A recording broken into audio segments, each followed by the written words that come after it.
یہ 4 مشن اس آیت میں موجود، لیکن ہم نے مشن نہیں جشن کو اپنا لیا، جشن آمد رسول، جشن بعثت رسول نہیں، جشن بعثت رسول نہیں، آمد کو ہم نے اہم سمجھ لیا، جبکہ آمد اگر اہم تھا تو آپ سوچئے، اگر آپ غور کیجئے کہ مکہ والوں نے اس آمد پر خوشیاں منائی تھی یا نہیں منائی تھی؟ خوب منائی، گھر والوں نے بھی منائی۔ کسی گھر میں، ہمارے آپ کے گھر میں اولاد پیدا خوش ہوتی، ایک شخص بڑھ گیا، اضافہ ہوا، اللہ نے مجھے اولاد سے نوازا، میری نسل بڑھی، میرے شہر میں ایک شخص آیا، خوش ہوتا، خوش ہونا بھی چاہیے، لیکن وہی لوگ جو آمد پر خوش ہوئے تھے، جس دن رسول نے کہا یا ایھا الناس قولوا لا الہ الا اللہ تفلحوا، جس دن مشن کی ابتدا تھی، سب ناراض ہو گئے۔ آمد پر خوش ہوئے، جشن منایا گیا، پورا شہر خوش ہوا، پورے شہر نے اس شخص کو ہاتھوں ہاتھ لیا، پلکوں پہ بٹھایا، شادی کو امین کہا، لیکن جس دن مشن کی شروعات تھی، یہ لوگوں ایک اللہ کو مان لو کامیاب ہو جاؤ گے، سارے دشمن ہو گئے۔ آمد کی خوشیاں منانے والے مشن پہ ناراض ہو گئے، اور مشن پہ خوشیاں منانے والے آمد پہ بھی خوش ہیں، مشن پہ بھی خوش ہیں، ہجرت پہ بھی خوش ہیں، آپ کے پورے دین پہ خوش ہیں، اور خوش اس طریقے سے ہے کہ جن دنوں کو اللہ کے رسول صلی اللہ علیہ وسلم نے اللہ کے واسطے سے عید کا دن بتایا، ہم عید مناتے ہیں، عید مناتے ہیں، اور جس دن کو عید منانے کی کسی میں خواہش تھی، اللہ نے پہلے سے اسے عید بنا کر بھیج دیا۔ یہ ہے رب العالمین کا دین جو اس قدر کامل ہے۔ اللہ نے فرمایا کہ رسولوں کے اس مشن کو باقی رکھو، یہ ہماری آپ کی ذمہ داری، جس کو حق سمجھو اسے دنیا تک پہنچاؤ۔ مشن کیا؟ یتلو علیہم آیاتہ، محمد رسول اللہ صلی اللہ علیہ وسلم لوگوں تک قرآن مجید پہنچاتے ہیں، پڑھ کر سناتے ہیں، تلاوت کرتے ہیں۔ ہم لوگ اصل میں تلاوت کا معنی یہ سمجھتے کہ بس زور زور سے پڑھ لیے تلاوت ہو گئی۔ تلاوت کے معنی ہوتے ہیں پیچھے پیچھے چلنا، پیچھے پیچھے چلنا۔ قرآن کے پیچھے کیسے چل سکتے ہیں؟ جھنڈے پہ لاگ میں آگے آگے چل رہے، چلتے رہے، کیا خیال؟ یہ نہیں مفہوم ہے۔ یہ مفہوم یہ ہے کہ قرآن جس راستے پہ چلنے کو کہے اس راستے پہ چلو۔ کیسے معلوم ہوگا قرآن کیا کہہ رہا ہے؟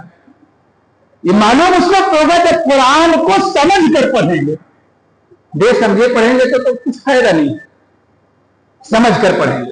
وہ تلاوت میں یہ مفہوم شامل ہے تو سمجھ کر پڑھا جائے، سمجھا جائے قرآن کیا کہتا ہے، کس کی نیند منائی جائے، کس بات پر غم منایا جائے، غم کیسا منایا جائے، خوشی کیسی منائی جائے، اللہ نے کس دن کو احسان قرار دیا، کس دن کو جشن قرار دیا، یہ قرآن سمجھاتا۔ اس قرآن جو سمجھائے وہی اس کی تلاوت ہے۔ تو قرآن کی تلاوت کی جائے، سمجھ کر پڑھا جائے۔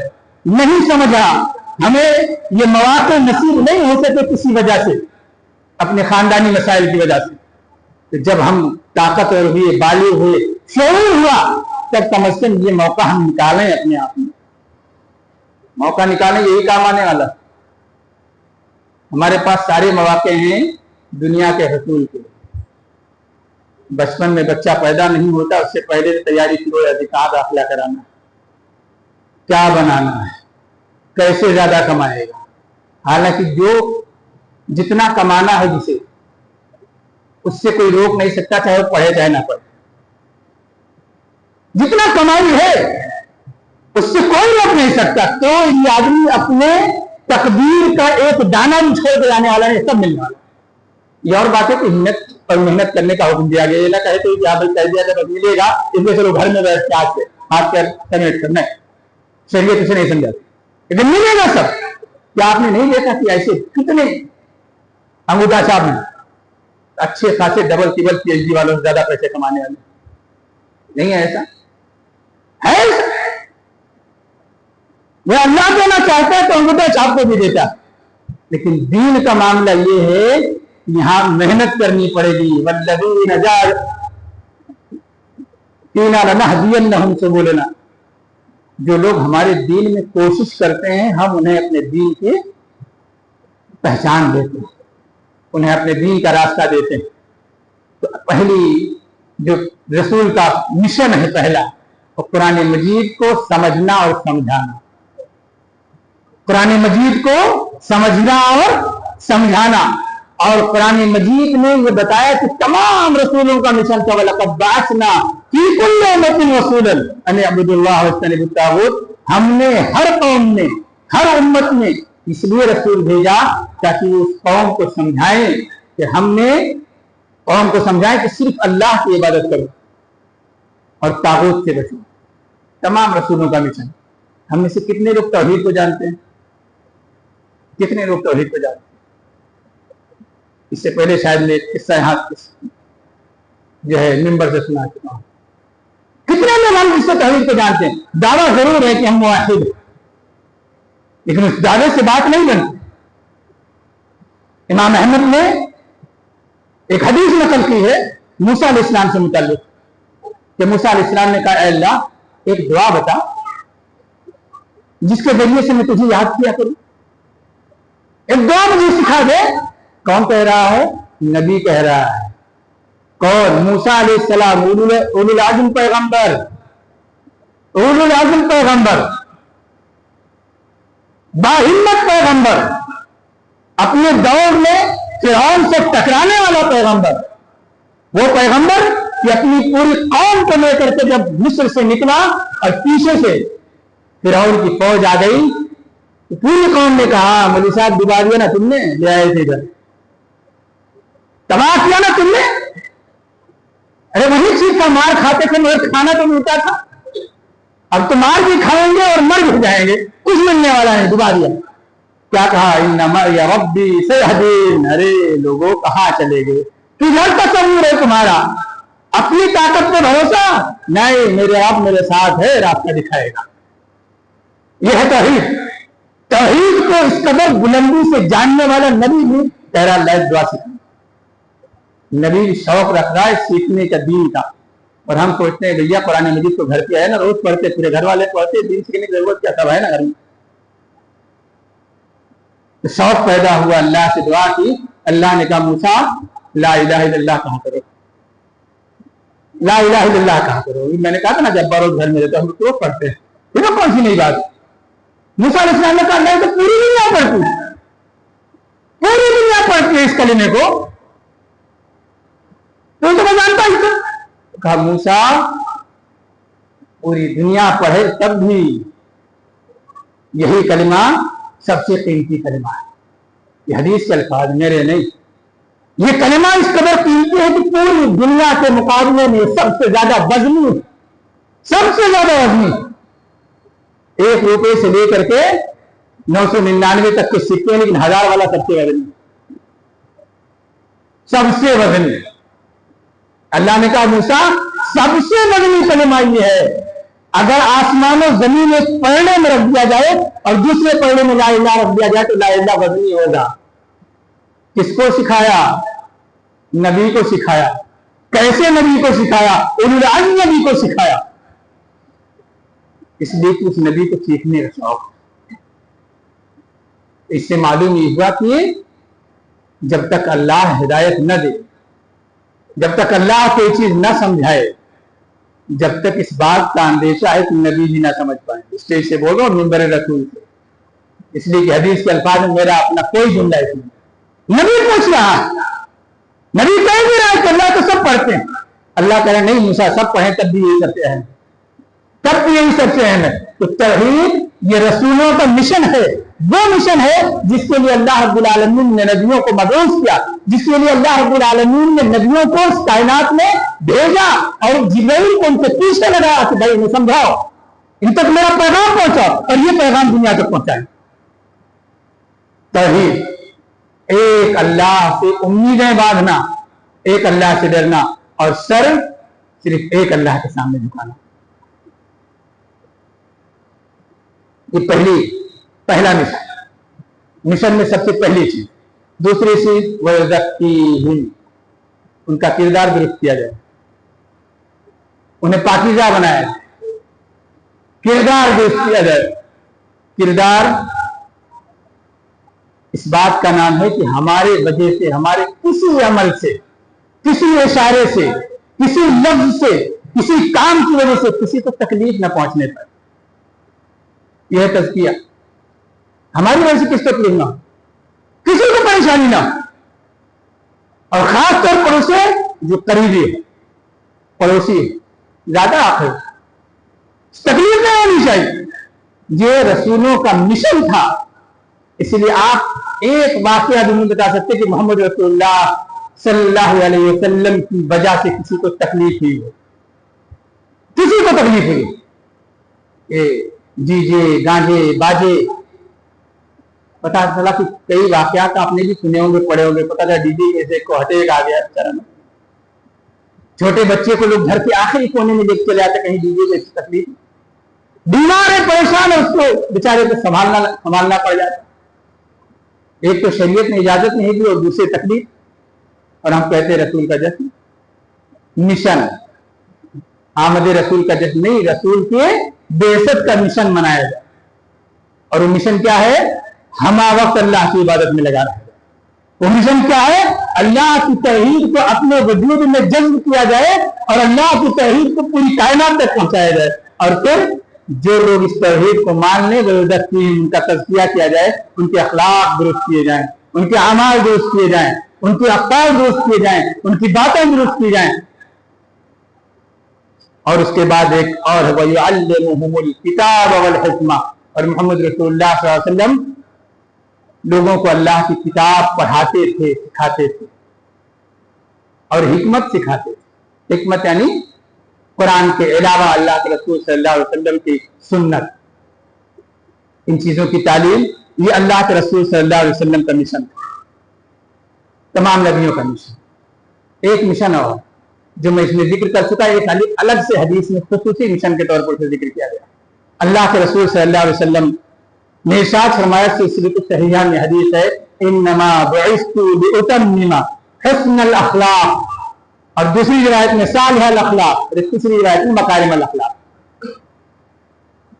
میں اس لیے بھیجا گیا، ایک بھیجنے کا مقصد بتایا جا رہا ہے. انما بعثت، میں صرف اس لیے بھیجا گیا، صرف اس لیے بھیجا گیا تاکہ لوگوں کے اخلاق درست کر دوں. اچھے اخلاق، اخلاق کی دو قسمیں ہوتی ہیں، برا اخلاق، اچھا اخلاق. کسی سے ملے آپ نے 4 گالیاں دی، برا اخلاق. کسی سے ملے آپ نے اس سے اچھی گفتگو کی اور کچھ چیزیں پیشکش کی کھانے پینے کے لیے، اچھا اخلاق. اچھے اخلاق کی تکمیل کے لیے بھیجا گیا ہوں. اب کوئی کہہ سکتا ہے پھر تو دین کہا گیا؟ سارے کا سارا دین اخلاق میں سمٹا ہوا ہے. اخلاق کا تعلق اللہ سے جو ہوتا ہے، عبادت، اس کے احکامات پر عمل، اس کے منہیات سے رکنا. اللہ کے بندوں سے جوڑ دو تو کردار درست کیا جائے. تو اللہ کے رسول صلی اللہ علیہ وسلم کا ایک مشن تھا کہ اخلاق درست کر دیں. اسی لیے آپ دیکھیں گے کہ اخلاق اس قدر بلند تھے صحابہ کرام کے، اس قدر بلند تھے کہ آدمی اس بلندی تک سوچ نہیں سکتا. سوچنا مشکل ہے اس بلندی تک، جس بلندی پر صحابہ کرام کا کردار تھا. اور جب صحابہ کرام کا کردار اتنا بلند تھا تو اندازہ کیجیے محمد رسول اللہ صلی اللہ علیہ وسلم کا کردار کتنا بلند رہا ہوگا، جس نے سکھایا. اتنا بلند کردار صحابہ کرام کا. حضرت ابو بکر اور عمر محمد رسول اللہ صلی اللہ علیہ وسلم کی انتہائی قریبی، دونوں میں جھگڑا ہو رہا تھا. انسانی فطرت ہے، ہو سکتا ہے جھگڑا، فطرت ہے انسان، اسی بات پر ہوگا. حضرت عمر نے بھی کچھ سخت کچھ کہا، حضرت ابو بکر نے بھی کہا. اس کے بعد دونوں جدا ہوئے، غصے میں جدا ہو گئے. یہ بات آگے نہیں بڑھانی چاہیے. غصے میں جدا ہوئے ابو بکر، عمر رضی اللہ عنہ اپنے راستے پہ، حضرت ابو بکر اپنے راستے پہ. تھوڑی دیر بعد حضرت عمر کو خیال آیا میں نے ابو بکر کو ناراض کر دیا، اچھا نہیں کیا. کبھی خیال آیا ہم کو کہ ہم اپنے دوست کو ناراض کر دیا؟ ابو سے غصہ ہو کر نکلا، امی کو چڑھا کر نکلا، پڑوسی کو دھمکی دے کے نکلا. کبھی خیال آیا؟ مجھے نہیں لگتا کہ شاید ایسا ہو. عمر کو خیال آیا کہ ابو بکر کو میں نے ستایا. وہ جہاں جا رہے تھے واپس لیے اور سیدھے ابو بکر کے گھر گئے تاکہ مل کے معافی مانگوں.